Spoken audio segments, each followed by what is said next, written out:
Being such a wonderful session. Thank you, Dr. Minakshi. We now move on to the next session, and we have two very eminent speakers in this session. We have with us Professor Amruth Kumar Ji and Professor Jeffrey Dulong. Professor Jeffrey Dulong could not be here as per the schedule. You would have realized that he was to be with us yesterday, but he couldn't be with us because of some miscalculation of time. And today we'll invite him to do his whatever he wanted to speak. We'll invite him now for that. But we'll first have Professor Amruth G Kumar, who would be talking us. His title of the talk is Understanding Practical Challenges and Possibilities of Virtual Assessment and Process. So with Professor Amruth, I think we are moving on to our third stage of the webinar, which is leading us to assessment. We will talk about assessment through him, look at the possibilities and practical challenges which we are undergoing in this virtual mode. And later on the day, we will have a hands-on experience on doing assessment in the virtual mode. Professor, we know Professor Amruth for, I think we've been in touch in the beginning of this year. And ever since that, we've had a very good relationship with him. All people in CIE, we really find him very energetic, very hardworking. And I won't be wrong if I say that he's the person who's been responsible for setting up an entire, changing the discourse of education in southern part of India. We are very, very happy, Professor Amruth, to have you with us. I'll just quickly read out his bio sketch, which is there in your screen. Professor Amruth is a research awardee of UGC New Delhi. He was awarded with Certificate of Merit for teaching on the basis of student assessment for 5 times consecutively when he was an assistant professor at Pondicherry Central University. He has published 4 books, and to add to that, he's a constant writer in daily newspapers. Sometimes he sends his pieces of work to me, and they're very, very interesting. The latest one was on Darwin's theory and relating that to education. A very critical article, I must appreciate that. He's also written several research papers in national and international journals. And presently, he's undertaken a project of Pandit Madan Mohan Malviya scheme, which is related to teacher education. And within that scheme, he has been able to establish a school of education in the Central University of Kerala. This project is mainly intended to empower many teachers working at several levels. And I totally believe that because of whatever conversations that we've had with him, he's been a true torch bearer in that sense, to lead teachers to think, to critically work, and to be very, very critically minded. His scholarly interests include critical theory in education, neoliberal policies in education, and policy analysis in education. I welcome you, Professor Amruth, and we're keenly looking forward to your presentation. Let me introduce Professor Jeffrey also here, so that we save a bit of a time, and then we'll have 2 continuous mind-boggling sessions with us. Professor Jeffrey is a professor of religion and Asian studies in Elizabethtown College in Pennsylvania, USA. He's associated with Vedanta Society, DANAM, and the Hindu American Foundation. A major theme of Long's work is religious pluralism, a topic he approaches from a perspective informed by the process philosophy of Alfred North Whitehead, and which he refers to as Hindu process theology. He's written several books on Jainism and Hinduism. Honestly, I'll be hearing Professor Long for the first time, but I'm so excited by reading his short bio sketch. I am really thrilled, and we really look forward to his insights also. So I invite Professor Amruth. Over to you, Amruthji.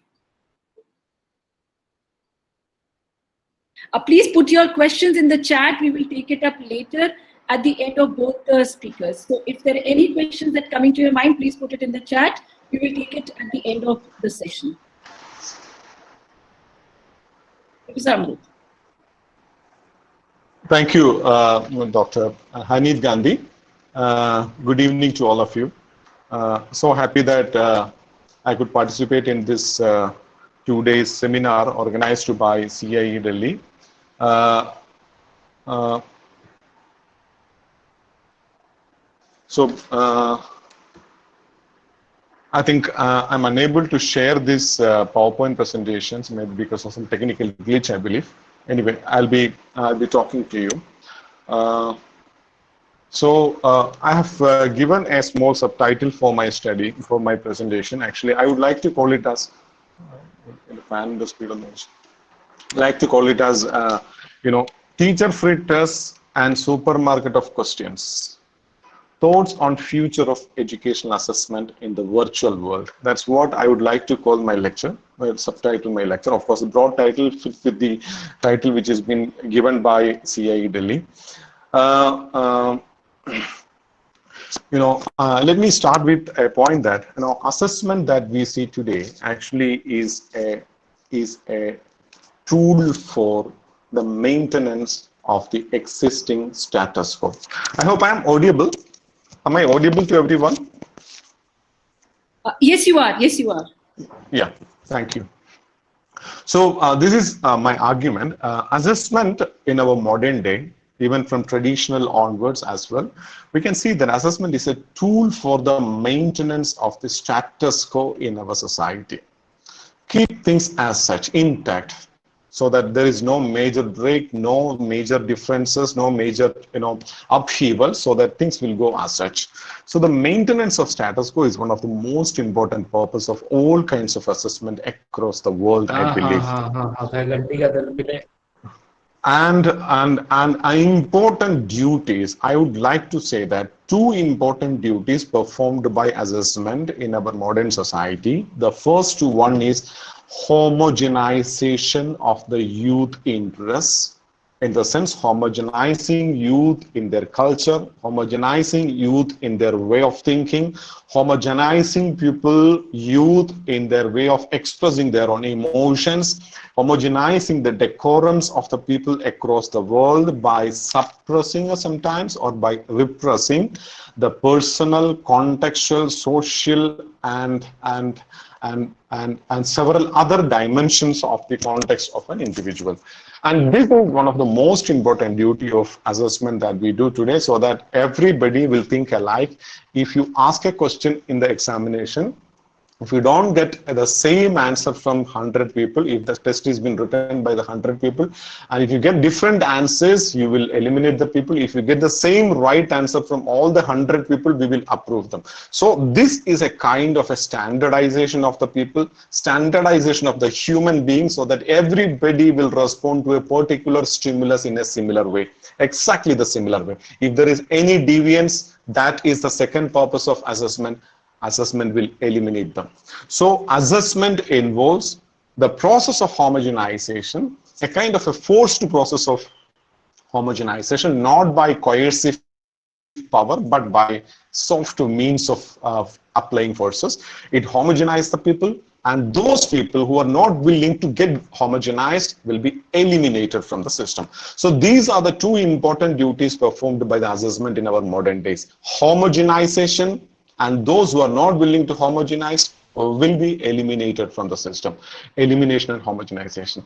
And in a broader way, when you look at the total examination and its results that is been coming up in our modern society, you can see that academic achievement tests is not only measuring the so-called achievements of our modern society that we define in our educational system.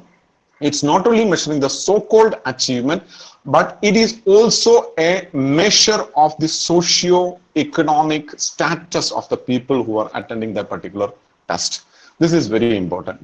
When you look at the people from across India, when you see the schools which are located in the urban center, the schools which are located in the semi-urban center, schools which are in the peripheries of the cities, schools which are in the hinterlands of India, you can see that when you take the total number of, when you take the statistics of the tests who are passing IIT test, who are passing CBSE 10th standard examination, or whatever be the examination, that not only measure the achievement, but instead it measure the socio-economic status of those tests that we conduct in our schools are indirectly being able to categorize the people into various socioeconomic status. All those with highest socioeconomic status will fall in the first group, high group, and then in the middle group, and then those who are in the poor socioeconomic background will fall in the lower group. Of course, there are exceptions, but the unfortunate thing is that exceptions cannot be treated as a criteria. So exceptions will be there, one or two.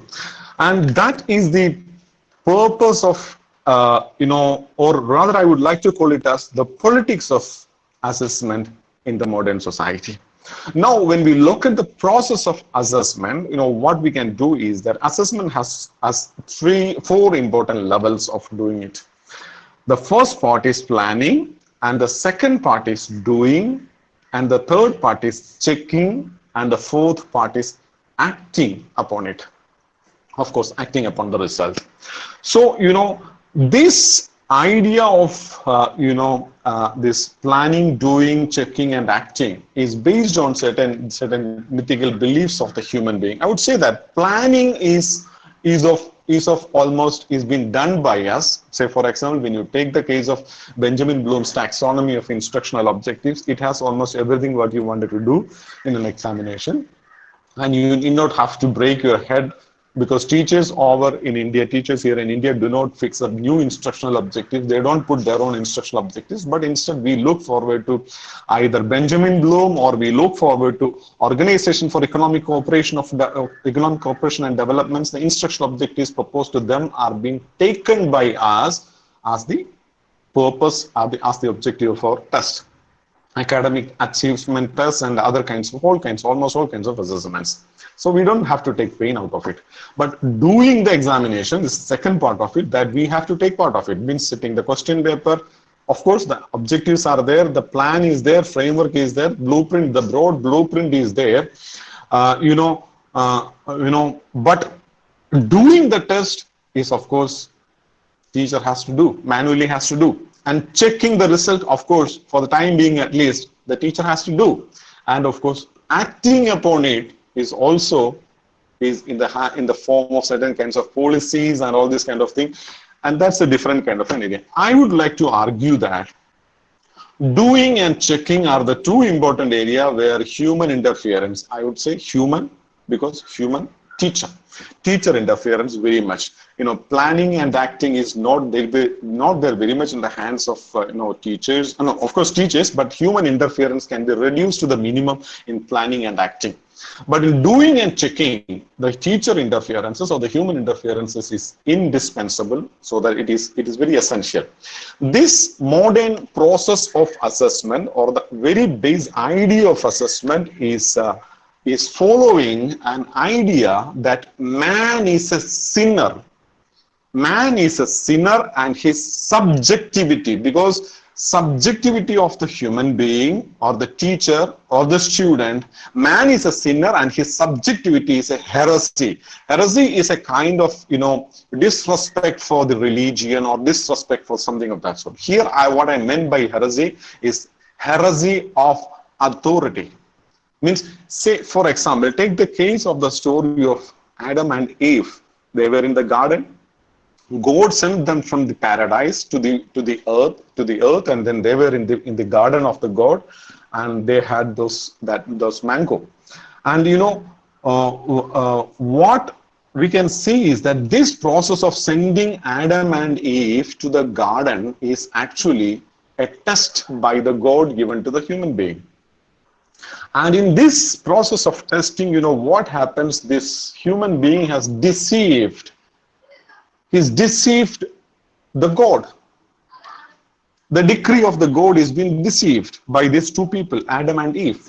And if you look deep into the genus of the modern system of examination, you can see that modern system of examination has the gene of this particular story.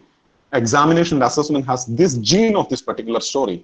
Man is a sinner, and he may do all kinds of disrespect for the authority, so he should be continuously tested.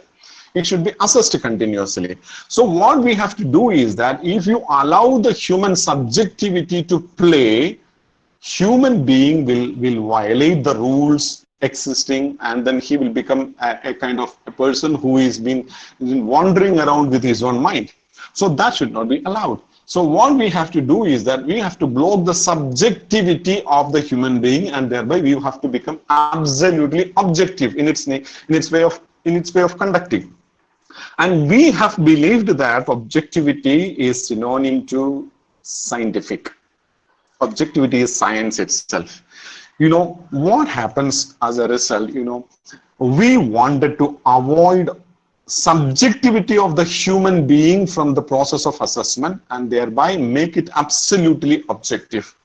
As a result, what happens if there is a question, it will not have subjective answers, it will have only objective answers. So if there is a question, a person from Kanyakumari to Kashmir should give the same answer. So that is what is called as objective answers, objective type questions. You will give same answers. In this process of objectivity, what we are doing is unknowingly we are fitting, or maybe we are putting this particular gene of the idea of man is a sinner, his subjectivity is a danger.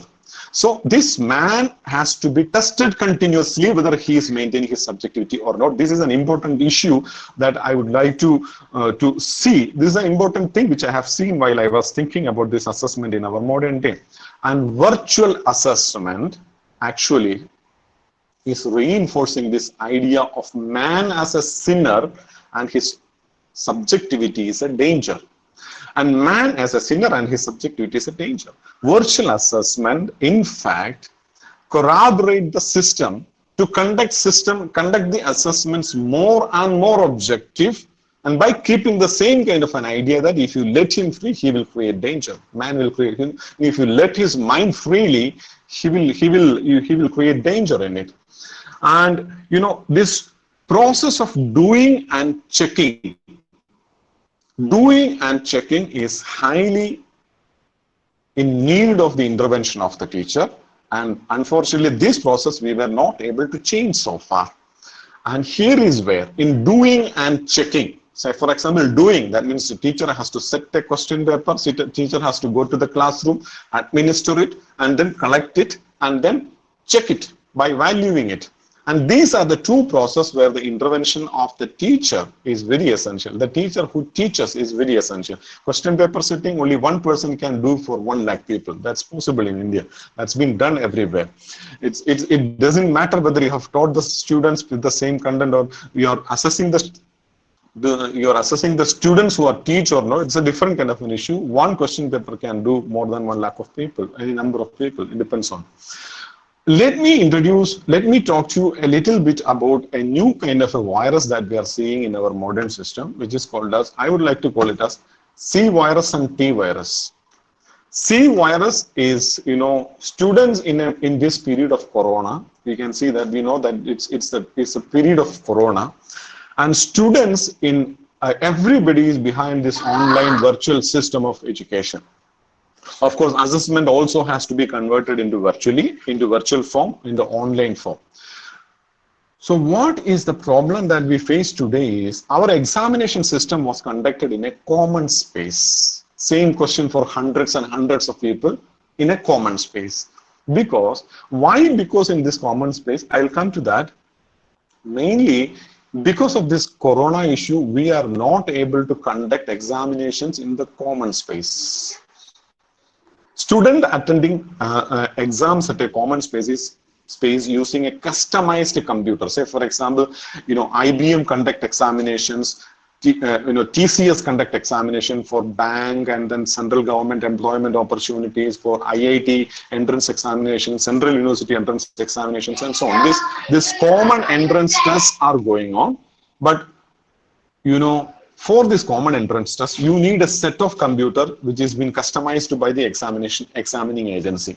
But at present, this is not possible. We don't have customized computer. There is no other programs. This system should not have any other program or anything of that sort. So this is not possible. This is not possible mainly because of the C virus, coronavirus. Now, students doing examination at their own devices at their home. Say for example, I am doing an examination with my mobile phone at my home, or a student doing an examination with their laptop at their home, is not at all possible, acceptable for us now, because that's because of the second virus. That virus is known as T virus, or I would like to call it as trust virus, the virus of trust. Because if you send a student to do the examination at home without the interference of a teacher or a supervisor, without the supervision of a teacher, students may certainly sometimes copy something from the Google and sometimes ask from the elders. Sometimes they may plagiarize, something of that sort may happen. So this is an issue of trust, the problem of trust. This trust is an important issue that we face in the modern examination system. How this, this trustlessness is an important virus that we face today. How this trust has become an important, trust. Why do people copy in an examination system is a very interesting question. Why do people copy in an examination system?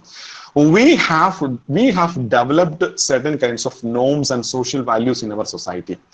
Following or complying that social norms and values in our society is always good for the society as a whole. But following those social norms and values may not give me an immediate benefit. But instead, if I break those social values, I may get an immediate benefit. So complying a social value may not give me an immediate benefit, but it will have a distant social benefit. But if I break it, I will have an immediate benefit. So example is, in an examination hall, trust is a value of the society. If I follow it, if everybody follow it, society will have the benefit. But if I break it, I will have the benefit of it. I will get little extra mark. So what is my mentality is that if I don't break, somebody else will break it. If I don't copy, somebody else will copy. So why should I maintain the value? This is the point of trust and trustlessness in the system of examination. Because of this virus of this T virus, means trustlessness, the virus of trustlessness, we cannot conduct an examination at home with the personal devices of the students. That's impossible for us for the time being, at least. Now, an important phenomenon that I see as a result of this this online virtual initiatives, virtual movement that we are, or an upheaval that we are seeing today, is that an important phenomenon in the future of virtual assessment is accumulation. Accumulation in the sense accumulating things. This is, of course, being an important habit of habit of human being, human generation, mankind. If you ask me, every individual have the habit of preservation of something. If you ask me the difference between a man and a lion, or a man and a wild animal, I would say that it's not because the lion is more ferocious than human being, or the tiger is more ferocious than human being. The basic difference is that human being preserve and wild animals do not preserve. Say, for example, if a lion is done with his food, he may not attack another animal, his prey. He will not attack a prey. But take the case of human being. Even if his belly is full, if he sees something, we will accumulate it. We will preserve it for the future. And this habit of preservation is part of human being. That's what which makes human being different from others. In the online world also, we have this habit of preservation. Going to the internet, downloading a paper. Suppose if you are coming across with a kind of a question, you go to the website, download it. The website will bring you thousands of results. You may go to the first page of Google, and then you download many papers, many PDFs, or maybe of different forms. You download it, thinking that I will read it later. Whether we read it or no is a different kind of an issue, but we will preserve it. We will download it. And this habit of preservation is quite a quintessential nature of human being in our modern society.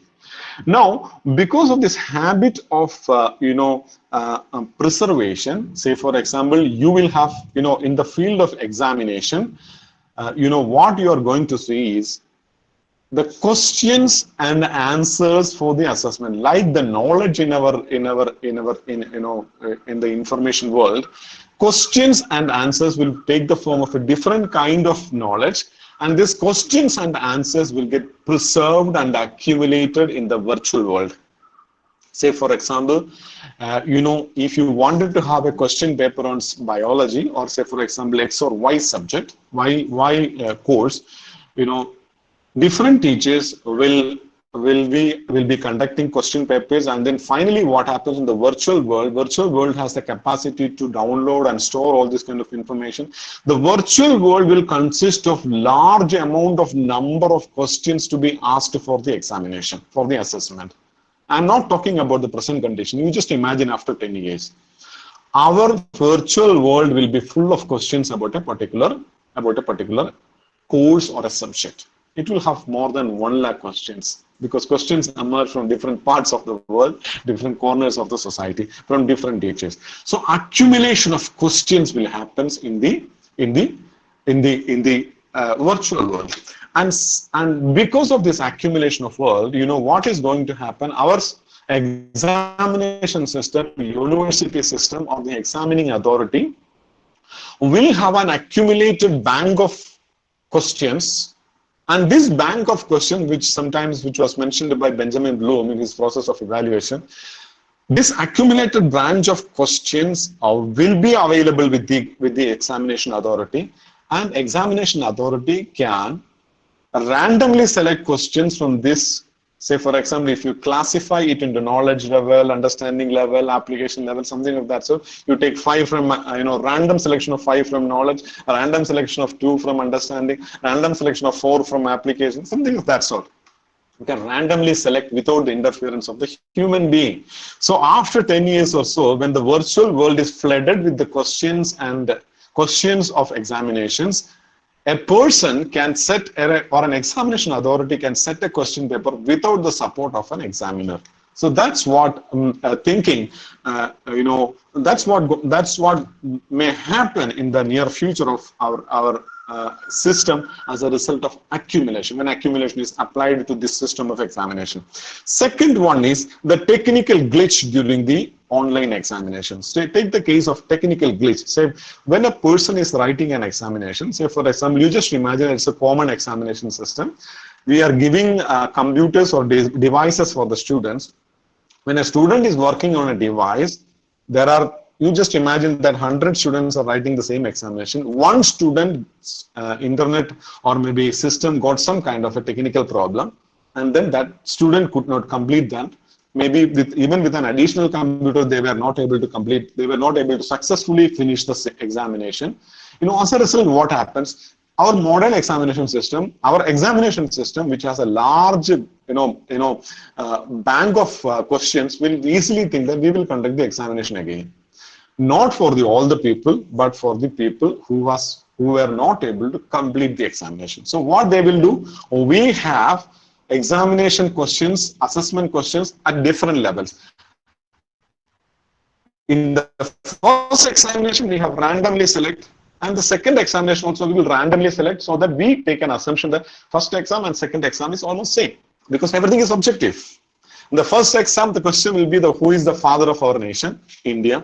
The second exam, the question will be who was the first president of India. Both are objective type question. In the viewpoint of a strictly objective system of education, both test knowledge level, and it's almost same. There is nothing wrong in conducting the examination. So as a result, what happens due to accumulation and due to the technical glitches that may occur, what will happen is that accumulation will facilitate easy conduct of the examination, accumulation of questions. Now, let us look into what is accumulated. It's not only questions, as we know, in modern society, we should call not human being as Homo sapiens, we should call human being as Homo digitus. We are living in a digital world, absolutely digitalized society. What happens in a digital world is You search for knowledge, save it, and then forget it. And when we are in need of the same kind of a paper, maybe after 1 month, again we will search about the same paper. What happens? The same paper will be already there in our system, in our mobile or in our laptop. We may forget because we will never delve into whatever we have saved, but instead we believe that accumulation will help us to use it in future, but that will never happen unless and until you delve into that immediately. It will happen only rarely. Of course, there are people who can do that, but otherwise it happens only only rarely. So what happens as a result? The feeling of information inside, info in, will be converted to info out. Say for example, information inside will be translated into information. It's already there. It's already there. Say for example, if I wanted to remember the phone number of Pankaj Arora, I do not remember the phone number, because instead I will search it in my mobile phone. If I wanted to have something, I will think that it is already there in my mobile phone, in my laptop. So I will just throw away my faculty of memory, and I believe that memory is one of the worst faculty, and I will keep all my information knowledge outside my brain. So info out is going to be the order of the day. As a result, what happens? Accumulation of large forms of knowledge in different dimensions. Say for example, textual knowledge, audio knowledge, video knowledge. All these forms will accumulated in the internet, in the virtual world. Questions and answers will be uploaded in the virtual world. And as a result, say about a particular same concept, textual, audio, video, all these types of knowledge also will be available. And I believe that this accumulation is going to help assessment to a great extent teacher free. Intervention of human will be minimal, and you can conduct examination without the help of human being. A kind of a dehumanization of teachers is going to happen as a result of this. Teacher-free examinations will be the result. As I told you earlier, the teacher-free examination will be the result of it. Now, take the case of the students. As we know that our students in our modern day is not accustomed to a style of planning and doing something. Say for example, when I was a small boy, if I wanted to go to a shop, my mother used to give me a list of items to be purchased. So I go to the shop and then get the things purchased out of this list. But now if I wanted to purchase something, I don't plan anything. I'll have just only a broad plan. I don't write down. I don't have only a very broad mental plan. I'll just go to a margin-free market or maybe a supermarket or a mall, and I go to different shops and I take out things. So the ability of the people to plan is gradually being attacked by this virtual system. Of course, memory is already attacked, I told you. And the ability to plan also is been seriously attacked by this virtual society.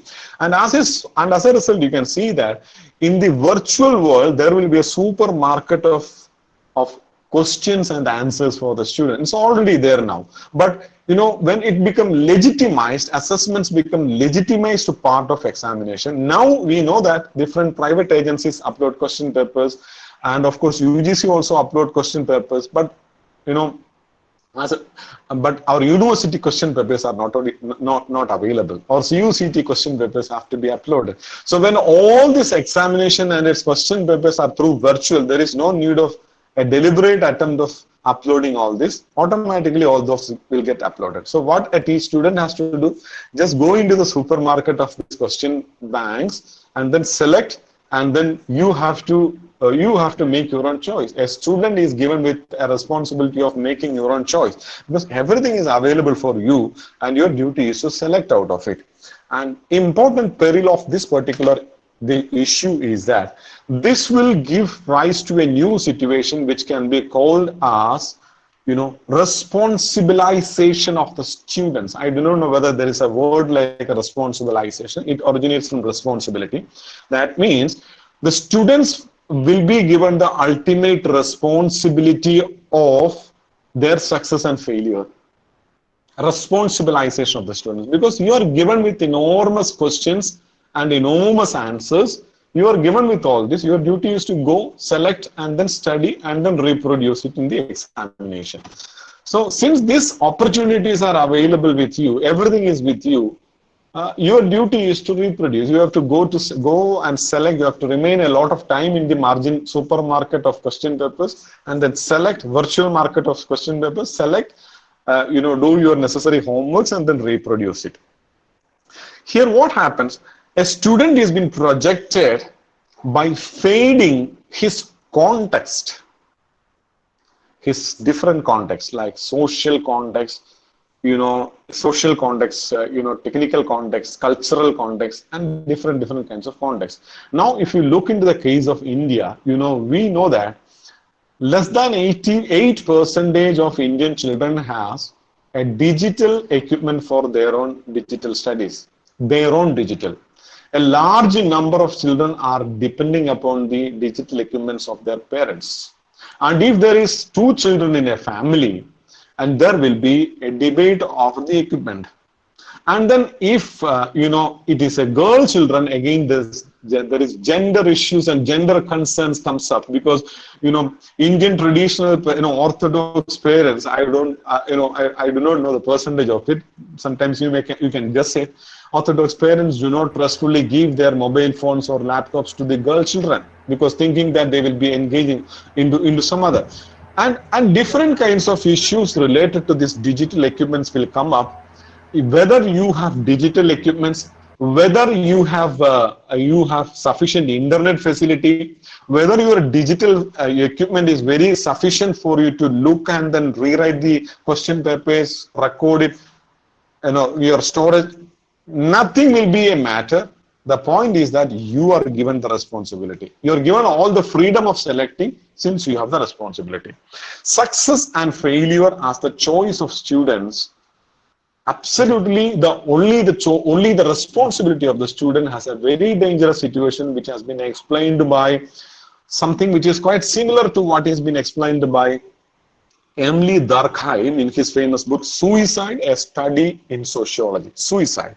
What Emily Durkheim says is that in a pre-capitalist society, in a pre-modern society, or in a pre-modern society, in the sense the society which was before, this kind of an extreme capitalism, what happens, people were being divided on the base of their family. Family has a major role. Community has a major role, religion was having a major role, something of that sort. When the capitalist society came up, urbanism came up, what happens?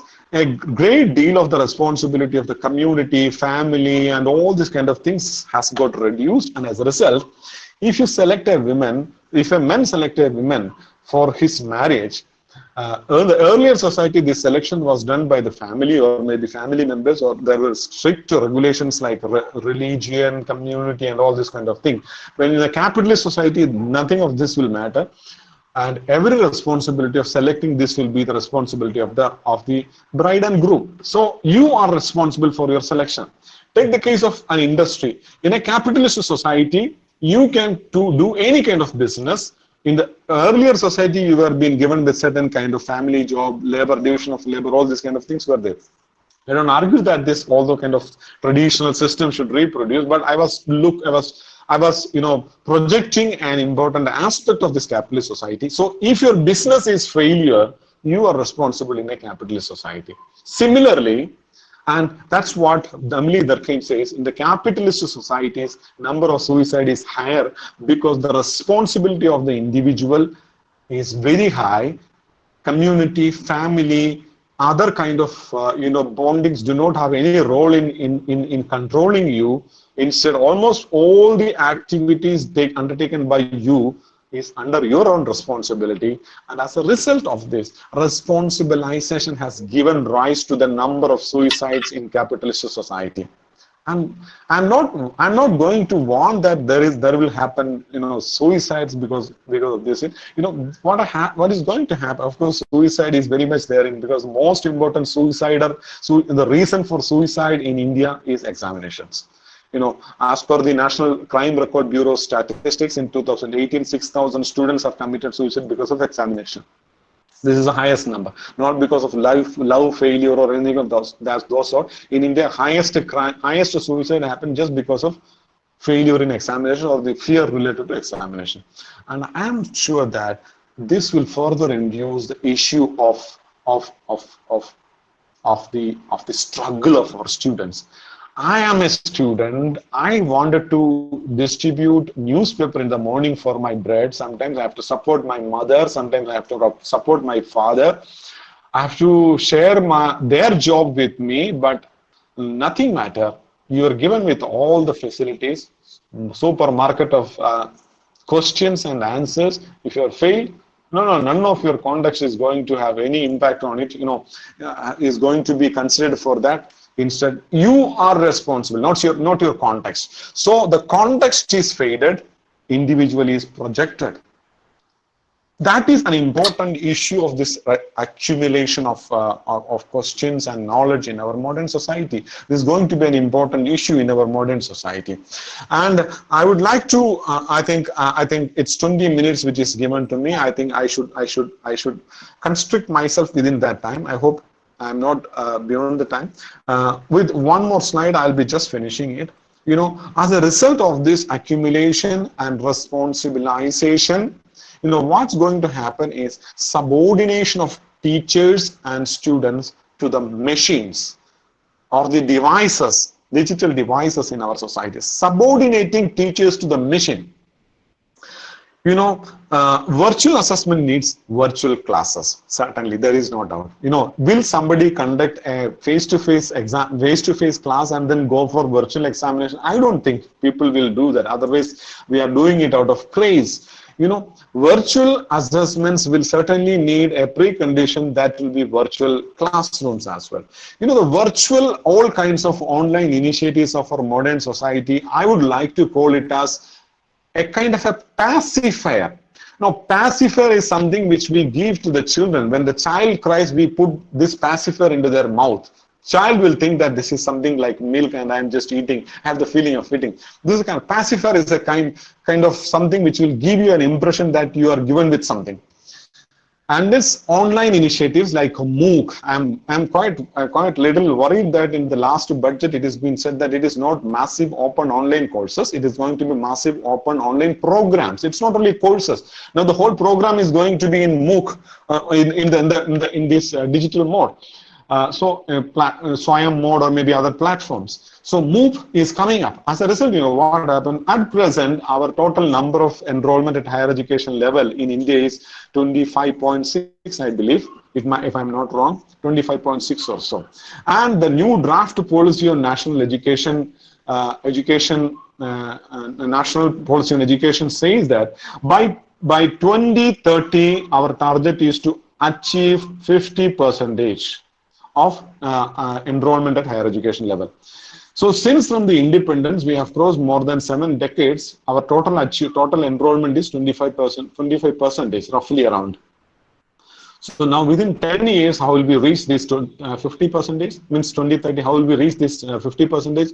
There is an answer. It is through MOOC, massive open online program. So I'm sure that if this massive online open program is going to be introduced, we are going to be 100% or more than 50%, at least more than 50% enrollment even before 2025, I'm sure. But this MOOC is giving only a pacifying effect for the aspirer of higher education. It doesn't have a real feeling of education. Instead, you log in and do your work at kitchen or do your work at the garden or wherever you want. It only looks whether you are online or not. It doesn't have a very robust system to check whether you are really indulged in the lecture, listening to the lecture or so. So this virtual assessments needs virtual classes. And another important thing is, in this way, the teachers will be getting subordinated. Say, for example, a lecture which is given by me for the MOOC program was about critical pedagogy. Usually when I go for orientation programs and refresher course, I do this lecture by taking 3 hours. Still, I am not so happy that I could not complete it. But for the MOOC program, I have found another important capability of myself, because I have compressed it to half an hour, 30 minutes. The thing which I have done for 3 hours, I have reduced to 3 minutes. I have condensed it to into 30 minutes. All these new capabilities are being kept into human beings, induced into the teachers by this MOOC and all this kind of facilities in the virtual world. Now, thereby, your video will be there, you will not be there. As a result,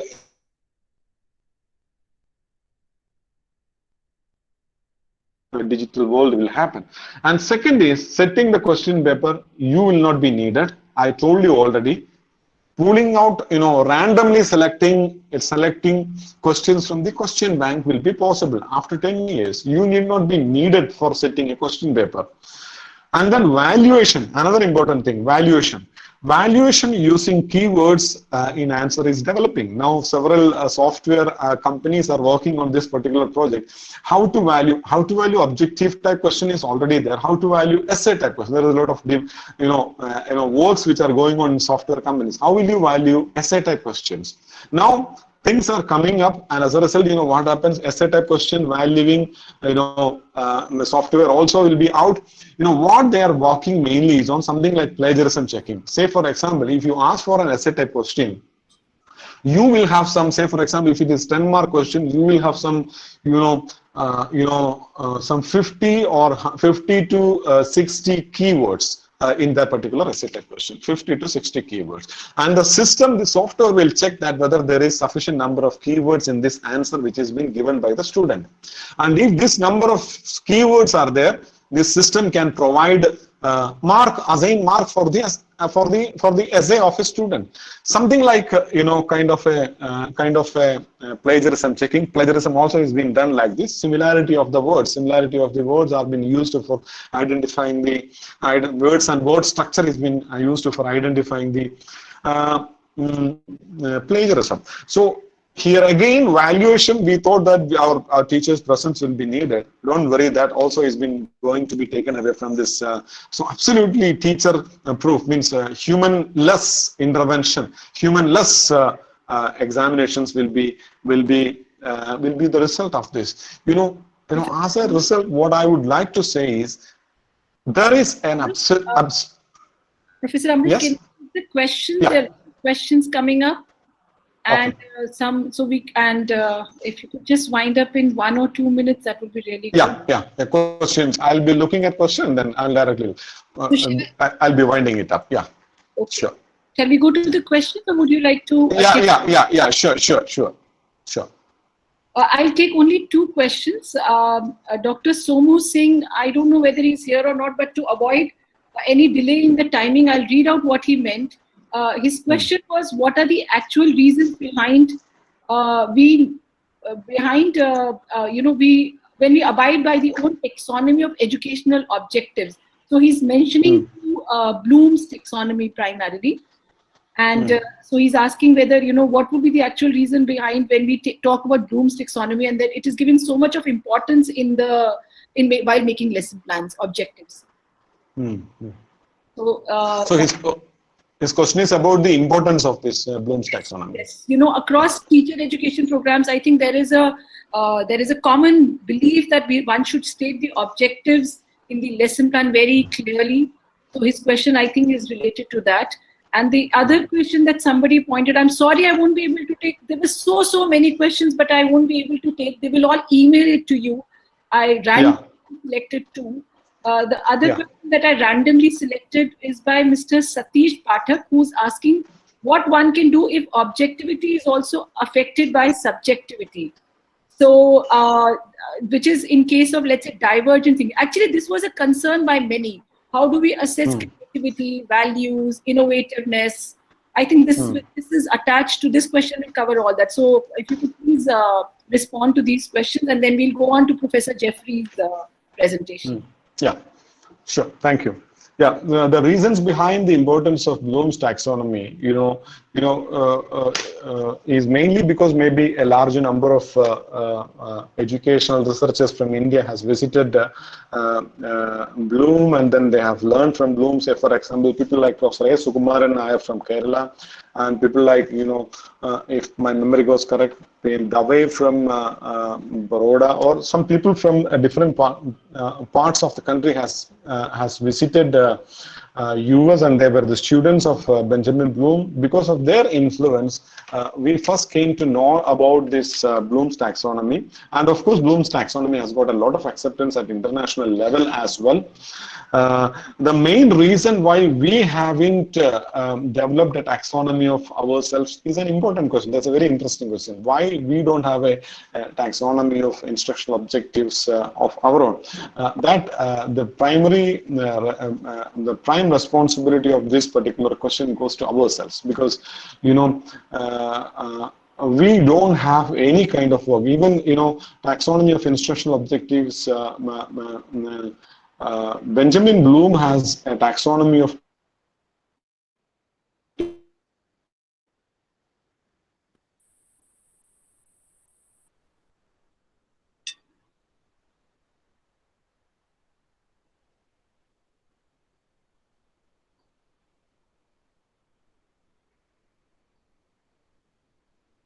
whether it is bad or not, I don't think that there is good initiatives about working on a taxonomy.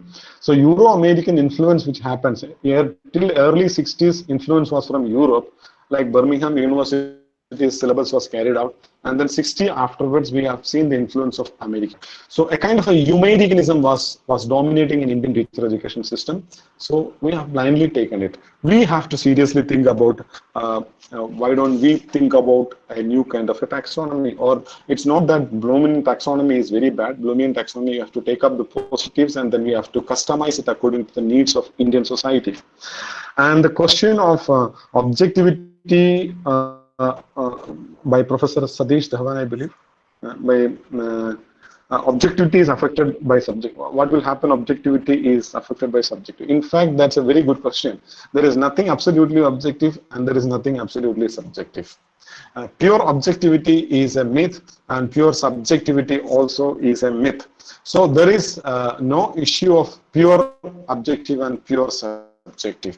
So what we happen to see in our modern society is an iron fist of the authorities and the people who believe that objective is equal to scientific. But I strongly disagree with this point of view. Science is not only absolutely objective, science has a subjective side as well. Because the main idea of science was the progress of humankind or mankind. Unfortunately, over the period of our society, development of mankind, science has become robust and stronger, but the progress of society in terms of equality of human being has never been attained. So the objectivity that we talk about is a kind of a midway of objectivity, and we are not sure. Even in fixing objectivity, we have subjective. So, for example, take the case of research methodology. The most objective research methodology that we fix has the subjectivity of the person who prepared it, who designed it. So there is no question of pure objective. Thank you, Satish, for that question. Anything else, Dr. Hani? Well, there are many, but due to paucity of time, we will not be able to take them. I think we'll send your email to the participants. There are many compliments as well, and people were really wishing if your session could be extended beyond an hour. But we're very sorry for limiting it here. Thank you so much, Professor Amruth. Very well presented, and the answers were also very well responded to. I now request Professor Jeffrey. Professor Jeffrey, could you please switch on your switch on your video and. Thank you.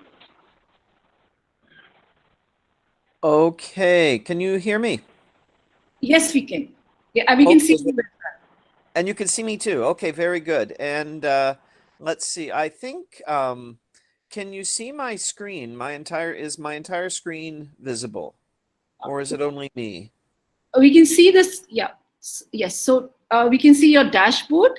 Okay, very good. Okay, excellent, excellent, very good. So this is what I was hoping to be able to show you today. So first, I want to thank you for allowing me to present today. I entirely due to my own miscalculation, I was not available yesterday. I had thought my presentation was today, so I apologize for me in today's session. I'll just get straight to my presentation because I know time is short for everyone. To talk about today is the importance of three basic qualities when we have shifted to this online mode of education because of the COVID-19 situation. Adaptive, passion, and creativity. These are three things that I think are really essential to us as we have shifted into this online mode. So I want to elaborate